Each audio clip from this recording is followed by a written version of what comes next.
The President has spoken very highly of your leadership and your contributions, as my colleague George Maringa here says. If the President feels that he has accomplished his key goals and decides not to run for re-election, would you consider running yourself? Do you believe that you have what it takes to run the country? That question is an unfair question. Am I allowed to complain? Why is that? It is an unfair question because I have just been entrusted with a very serious and grave national responsibility. What is weighing in my mind now and what is really, really occupying me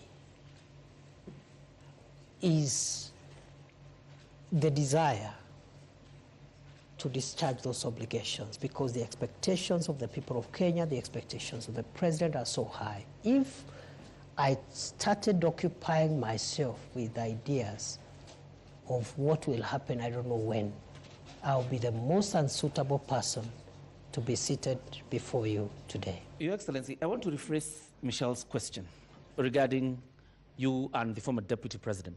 Let's not even go with the qualitative differences. But clearly there are lessons you must have learned from Gachagwa's tenure in office. What lessons are those? You know, my friend, you know, in leadership is defined by certain ethos and parameters. And I want to persuade you to allow me not to discuss my brother, the Honorable Rigathi Gachagua, because he's my friend. And you've not heard me bad-mouthing him anywhere before when he was in this office or even after he left office. So please spare me, because it is not right. It is wrong to start comparing myself with the predecessor or someone who occupied this office now or in the past, or a person who would occupy it in the future. Are you being cautious, Your Excellency?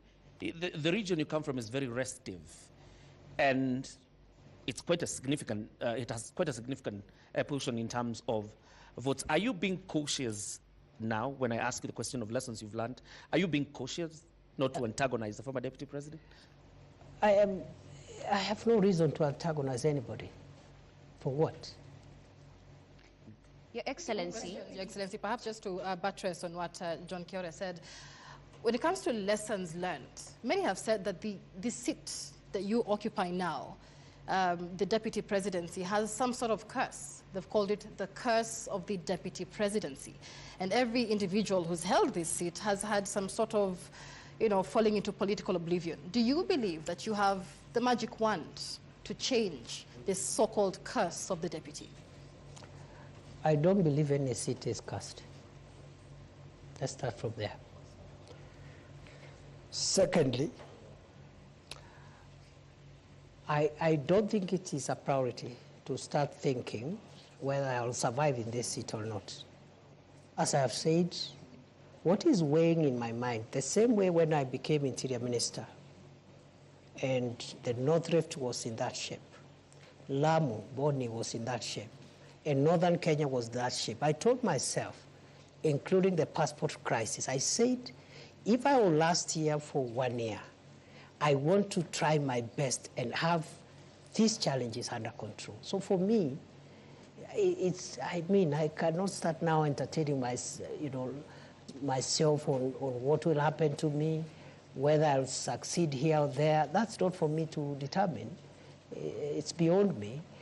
What is within my reach, what is within my control, is the focus to deliver on the job. As to whether I survive or what happens, that is not within my reach, and I cannot control.